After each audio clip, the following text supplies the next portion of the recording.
just finding those ways that we can disconnect from the habits and the routines and the rituals that have become such a common part of our lives. That's when we get inspired, and that's when we get creative and we have ideas. And that's why people come away with these ideas when they're doing something mundane like showering or doing dishes or gardening or walking. Hello and welcome to another episode of Mortgage Influencers, where we bring you professionals who share insight into the latest trends, tips, industry technology, and services to help you be a mortgage influencer in your mortgage business.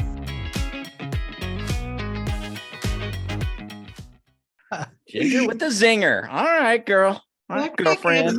Wait till I see you in Puerto Rico. Oh, not going. And I'll tell you why offline. Okay, good enough.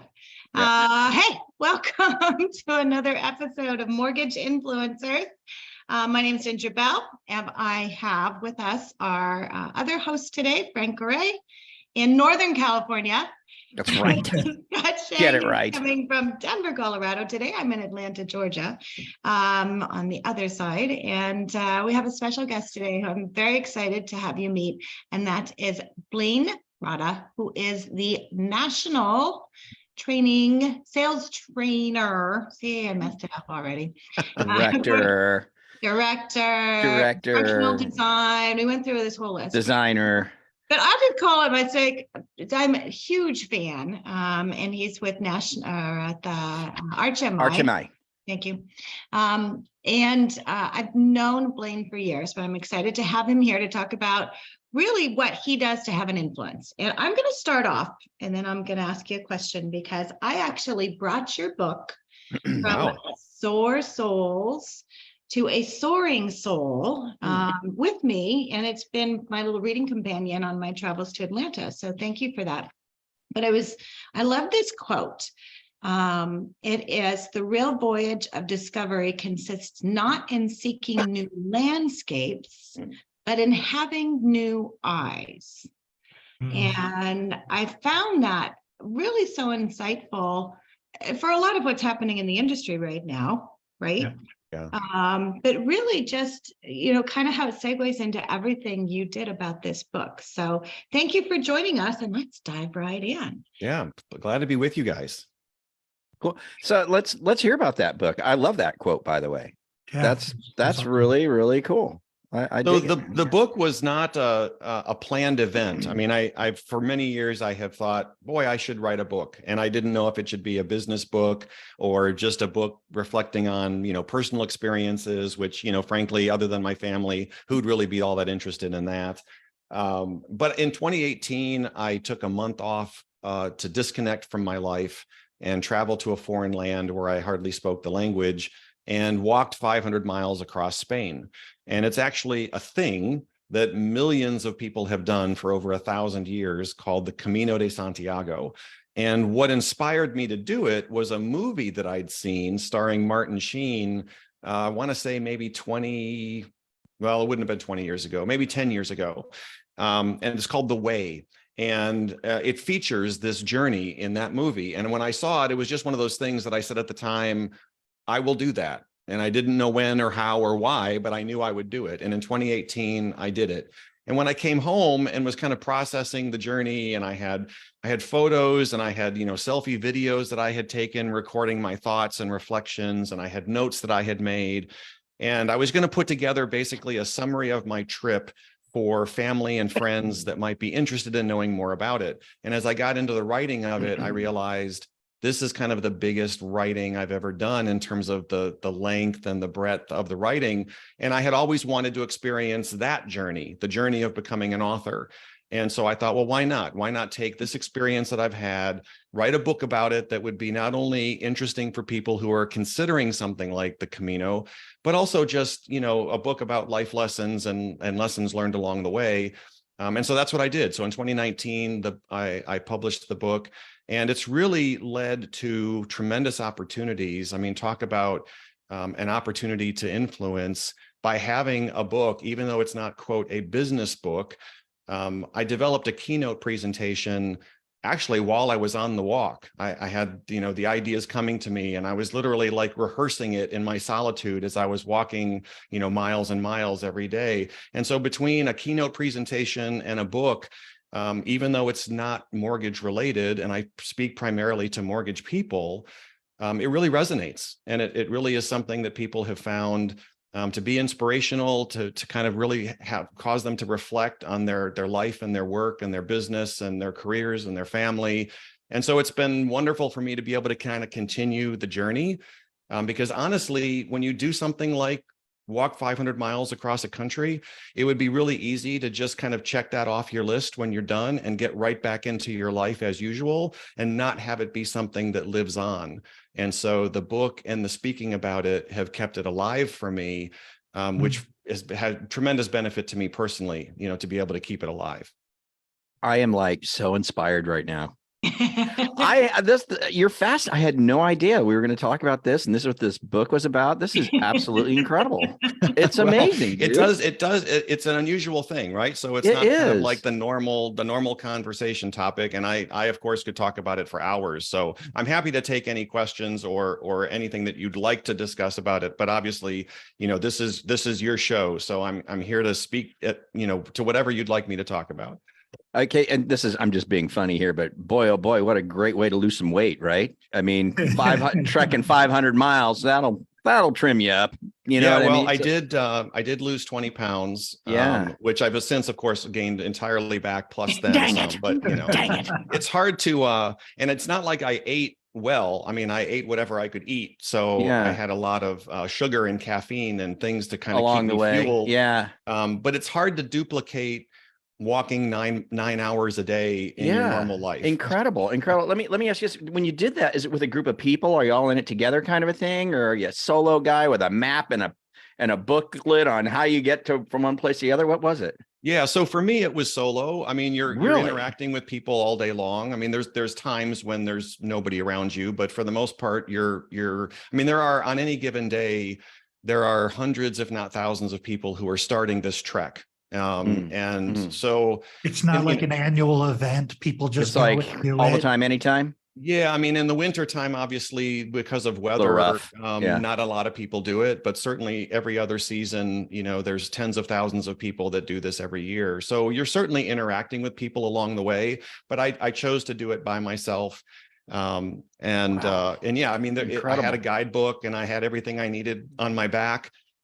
There's hostels that you stay at along the way, and it's very well supported. The route that I took is the most common route, and so there's lots of places to stay and eat, and even clinics if you need medical help, and so you never really felt like you were out there by yourself, so to speak. But there was certainly a lot of solitude. There was a lot of hours, to just reflect, and that's really one of the reasons why I did it.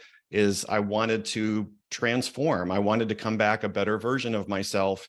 And I didn't want it to just be an interesting experience. I wanted it to be a transformative experience. And that's actually a lot of what I speak about, is how do we do that? Not everybody has the ability to take a month off of their life and go walk across a country, nor the interest to do that, frankly. But we all kind of have a desire to transform. I think we all want to be better in various ways along our life's journey. And so what does that entail? How do you do that? And that's some of the stuff that I speak to groups about. Golly. Well, I'll let you guys ask away. I've got a gazillion questions, but well, you have to. So I can tell you that it's one of those things. Definitely, Frank, get the book. I wrote it down for sure. Because there's so many, and the nuggets, the lessons that you have in here. It's like the chapter. It's not the place, it's the people. In the reflection that comes into that is so insightful. And I mean, honestly, I think we could unpack this in itself and do a lot of different conversations. But what I really want to get into is what you've done, Blaine, is taking a journey of discovery, self-discovery that you created for yourself, and taking a month off. So whether you take a month off or you've had a self-discovery event happen that maybe you hadn't planned on. What you did is you took that and made that into where you could have an influence on others. And I think that's where a lot of people miss that. And you took that extra step of saying, hey, I'm going to take what I learned, I'm going to put it into a book. could be a blog, could be a video, could be whatever. But so many times we think, and you said this, who wants to hear this besides my family? But I mean, a lot of people want to hear this besides your family. I mean, Frank, it's like, I can tell you, Frank is going to call you and he's going to like drill questions, because those are the kind of things. And so, think about, yes, you have an influence. How can you do that? So you wrote the book and now you're doing speaking, which you already had that platform to begin with, obviously being with ArchMI, but others can have that opportunity as well. And so taking that book, I want to talk about your speaking, because you spoke at an event that I spoke at for Akuma, we can never figure out which one it is, the American Credit Union Mortgage Association. Great organization, phenomenal. But you were there, their keynote, their opening, talking about this, right? Right. So what does that look like? I mean, how are you doing? What are you talking about on the sessions that you're doing and speaking? So aside from the sales and business development stuff that is, has been a steady diet of mine, that's the lane that I carved out for myself, having been in the industry a little over 30 years, probably 15 years or so ago. I decided that I wanted to not talk about operational things in mortgage lending, but really talk about personal skills, social skills, building your business, developing relationships, et cetera. But after having this experience, I was actually scheduled to speak at Arch's national sales meeting, and I was supposed to speak about my salesy stuff. And, because we deliver this information to our customers, but yet I never delivered it to our own employees. And so that was kind of the idea. But then I come back from this journey and I reached out to our, senior leadership and said, I can give the presentation you were expecting, or I can give something that is very different, but I think could be just as impactful. And it was that keynote that I had kind of developed in my head along the journey. And I gave that presentation literally thinking it's one and done. This will be the only time I probably ever talk about this to a group. I had not written the book at that time, and that'll be it. And the response, the impact that it had on the audience was something that I had never experienced, because it affected people so personally. And that's where I think we sometimes get hung up in thinking about, well, how could I possibly influence somebody, because nobody wants to hear about me, right? And that's actually a mistake I think some people who want to be an influencer make, is they make it all about them. But I was clear that even though I was talking about a personal experience, I wasn't there to talk about myself. I was there to talk about things that people could relate to and apply to their own life. And it had such an impact. And then the folks in the audience were saying, we should be taking this out on the road. Like, you should be talking to our customers about this. You should be speaking at conferences. And so it kind of just developed a life on its own. And this was prior to COVID. And even now through COVID and post-COVID, if it's not the most requested topic I speak on, it's often very close to being the most requested topic. So I think even though I speak to business audiences primarily, I think that people like the fact that it's not a business presentation, but yet it has everything to do with being better in business. It has everything to do with increasing sales, if that's how you want to look at it, but it's not about that. It's about something that people take inside, and it's almost impossible to describe it, actually. If a meeting planner were to say to me, what are the takeaways, right? What are the things that people will get from your presentation? I honestly am not sure, because based on how people respond when they come up to me afterwards, they have their own individual experience, and it's almost impossible for me to know how people will take the information and how they'll internalize it. But I think that's really cool. I think it's really cool that I can just, I guess the other thing, and this is something that if you want to be an influence and have an influence, you have to be comfortable with, is to be vulnerable. Right. To not be intimidated or frightened to talk about your failures and talk about your disappointments. And I think people really relate to that, because it's a part of being human. So it's just such a different kind of lane from talking about the businessy stuff. But I found over the last couple of years that they're starting to blend. Right. I'm starting to bring some of the personal journey stuff into the business topics, and I'm bringing the business topics into the personal journey. And it's really just kind of becoming part of my identity, if you will, as someone who's out there sharing ideas. Yeah. Can I please go next? I have to make a comment though, because I do All want right. you to know, we do have. And I know I'm wedging you out, Scott. Sorry. I know. I'm like, But I just gotta ask some things. Go ahead, Ginger. And you go Okay, next, so Scott. I just I'll want wait to till know, last. and for those of you, it's like, and this is cool about what we're doing is bringing, this information. But Crystal says, I'm not watching on Zoom, but she's on our Facebook Live, and she says, wow, Blaine is an inspiration. And that goes to say that taking that personal story and being able to do that and have that be an inspiration, I'm so glad you've done that. Okay, next. I had to share that, Frank. Okay, then Scott, you go, because then I'll go. Okay. I don't know. I have a couple of things here, so I'll try to keep it relatively succinct. I think you said something really, really important there, Blaine, that no, maybe people aren't interested in your life or what you have to say, but people are 100% interested to another human being vulnerable. Mm-hmm. And I think that the act of being vulnerable, because we're humans, we all share these experiences. We have the same fears. We have the same courage at time. We have the same, loss. We have all of these things. And I think one of the things, and this is really, really hard, but I did this myself, something very, very similar to you. You have to create space in your life, right? When you're stuck in the grind and you're on the conveyor belt and all you're doing is you're just going through life with a hammer and you're whacking moles when they pop their head up, you don't have time to create. You don't have that space to create. And the fact that you had this creative flow, that creative flow can be accomplished as easily as just not looking at your phone when you wake up in the morning, mm-hmm. and journaling for an hour. Like you can create that kind of space in your life. But what I'm taking away from this is just I love the fact that you pushed through this, and even though you had those doubts and you had those should I write this down? That experience made such an impact on you. You almost couldn't not talk about it. Right.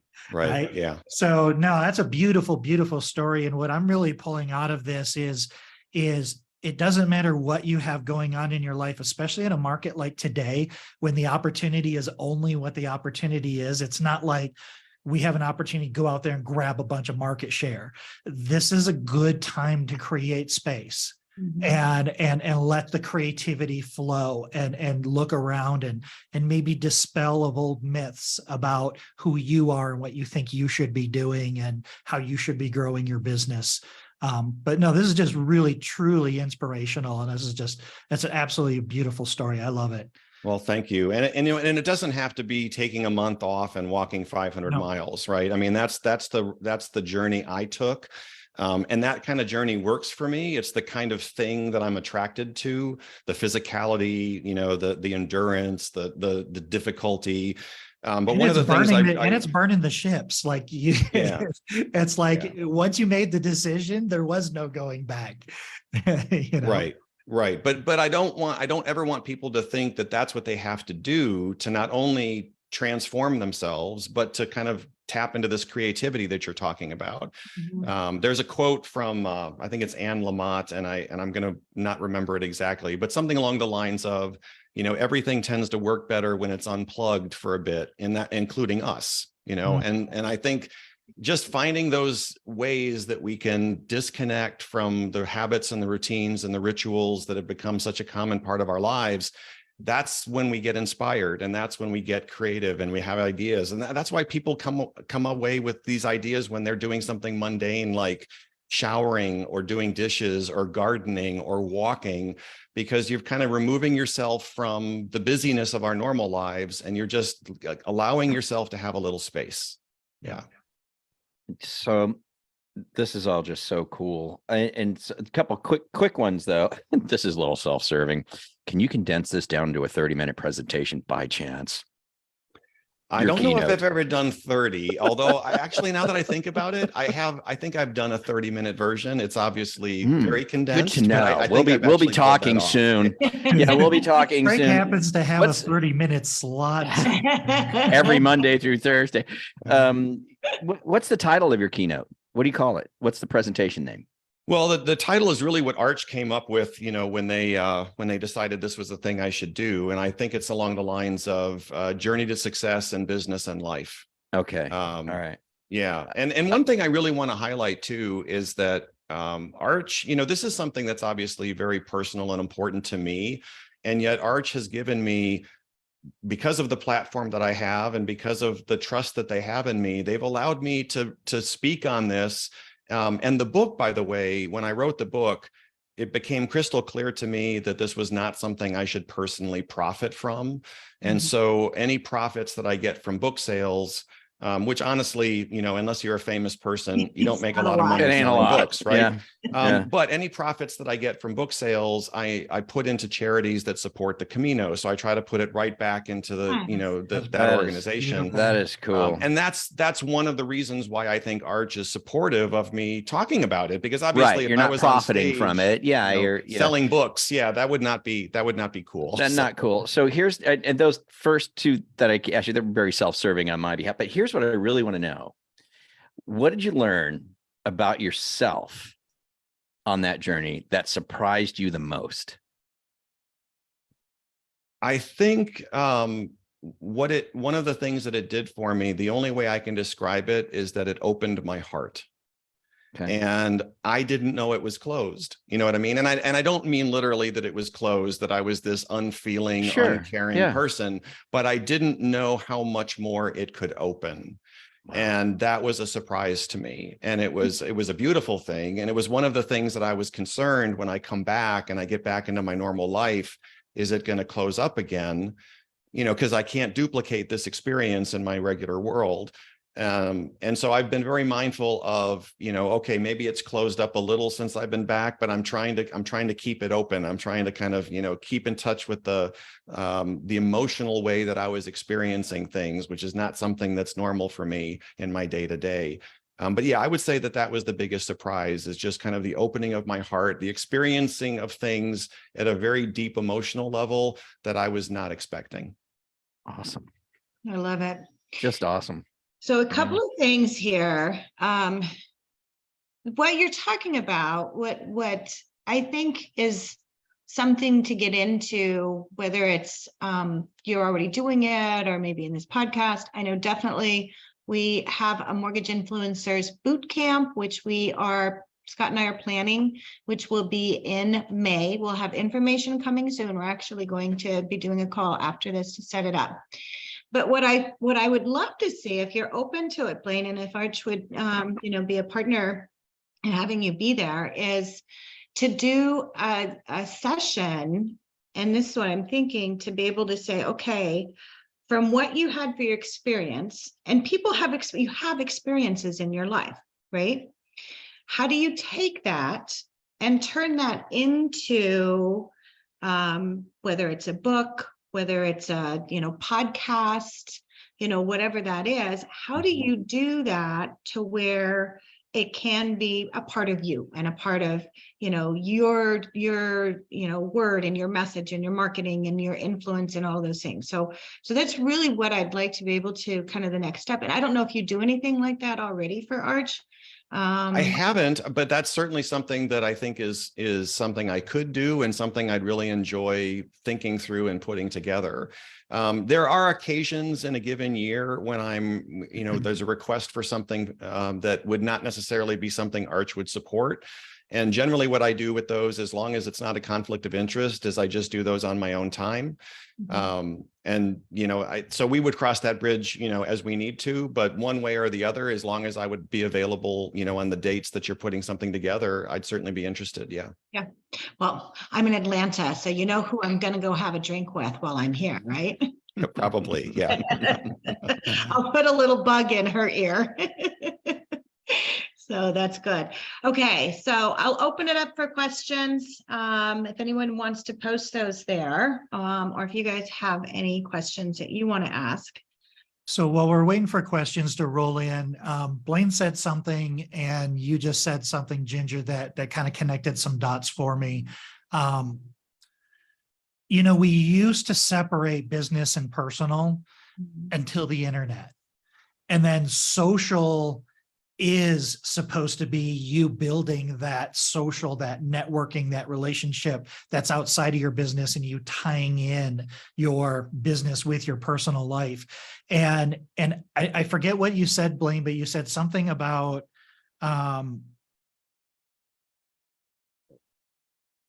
I forgot what you said about not thinking, but I guess what I'm saying is in the social media world where we're all networked through social media and online and all these communication platforms, it is more important now than ever that we be genuine and that you be authentic and that you show more than your personal side. As soon as you can show your personal side without fear, that encourages other people. What you've tapped into, I think, Blaine, is the power of what today's market is. I mean, we have evolved to this point. You don't separate business and personal anymore. That's why all of these, I mean, look at all the brands. They all have stories. They all have personal stories behind them. They all have Bombas. We donate socks to people that can't afford socks.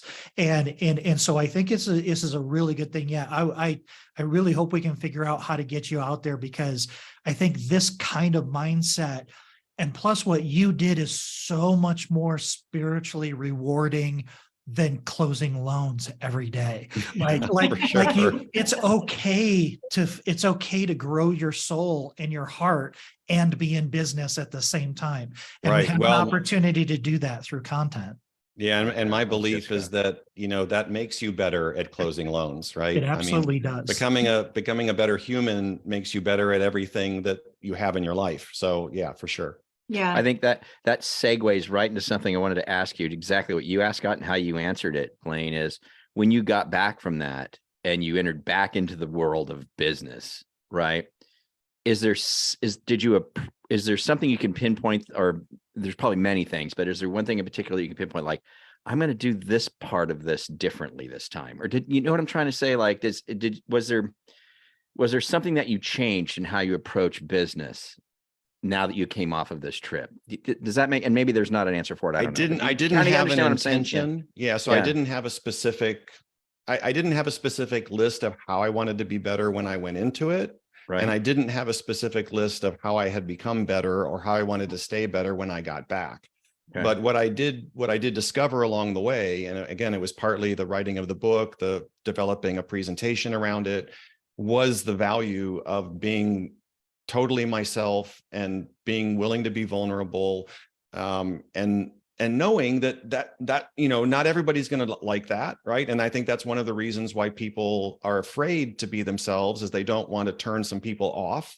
But in my mind, those aren't the people that I need to care about how they feel. In other words, like I'm not the best fit to do business for everyone. No loan officer is the best fit for every borrower. Right. And so by being authentically yourself, the goal is that you're actually attracting to you the people that resonate with you the most. And don't worry about the people that don't care for who you are, because why would you want to build a relationship with them anyway? It's just going to be a struggle. True. Yeah. And chances are they're not going to reach out to you anyhow. Yeah. They're not going to call you up just to tell you how upset they are. Correct. They're going to brood on their side of the screen. Yeah, absolutely. So I'm going to end with this. And Blaine, thank you so much. Always You're so welcome. Such a pleasure seeing you. And we'd love to have you back on again to continue conversations, and we definitely will talk about our Mortgage Influencers boot camp in Denver. But I love the chapter. It's day 23. It says Santiago is not the end. And I love that this was not the end for you, but in fact became the beginning. Mm-hmm. And so I think that's very powerful, and I truly appreciate that. So we had a couple of people, some people raised their hands, but then they just hopped off the call. So I'm not going to be able to bring them online. But when our group is originators who are mortgage influencers, want to have an influence and things like that. So what's the one thing that you would tell someone that would be good for them to know in having an influence? Well, I think your perspective, how you choose to look at what's going on around you, says a lot about a person's ability to be an influencer. I mean, the market, the phrase I heard recently that so resonates with me is that the market doesn't dictate your success, the market dictates your strategy. In other words, we're in this time that for some people is unprecedented, and we can choose to kind of just wait this one out and ride it out and wait to see when things get better, whenever that happens, or we can figure out how to survive and thrive in the conditions that we're in right now. And I think those folks that can have that perspective of how do we work with what we've been given, then have the ability to share those ideas and that perspective with other people and get other people to be thinking more open-mindedly about, the conditions that sometimes feel quite closed, right? So yeah, that would just be a thought that I could leave you with. I love that. Okay, so if you want to follow Blaine, where can we find your information at? I know you have a podcast. Is it ArchMI? So the podcast is on most of the major platforms: Spotify, Google, Apple Podcasts. You just want to do a search for ArchMI. So it won't come up under my name. It'll come up under Arch. Obviously, if you were to read the book, you'll learn everything and more about me. And yeah, I mean, I don't have a huge social media presence. That's not something I have intentionally devoted time to, although I sometimes think I should. And as I said, the work that I do that's kind of freelance outside of Arch, that's pretty minimal. I honestly don't have the bandwidth to do much of that. And it's always, a careful consideration for me to make sure that I'm not having any type of conflict of interest or stepping on Arch's toes. So really, the work that I do with Arch and the folks that I work with within Arch, the account managers, that's the best way to kind of reach out and learn more. Perfect. I love it. Well, thanks guys so much. Thank you for joining us. Blaine. And Blaine, that was great. Yeah. Thanks, man. I'll Good come stuff. back anytime. Oh, absolutely. And make sure and tune in next week. We actually have a very special friend, Michelle, who is a realtor in Fort Lauderdale, who has been doing a ton on social media. So she's going to be joining us next week. And then the following week on February 22nd, I have a guest, Marshall Sparkman, and we have written a book, The VA Video Planner, and we're going to be doing launch day on that day. Ooh. Nice. So you guys Fancy. make it a great week, and we'll see you all next week. Thanks so See much. y'all later. Thanks, Thank Blaine. you all. Adios, guys. Thank you. Bye-bye.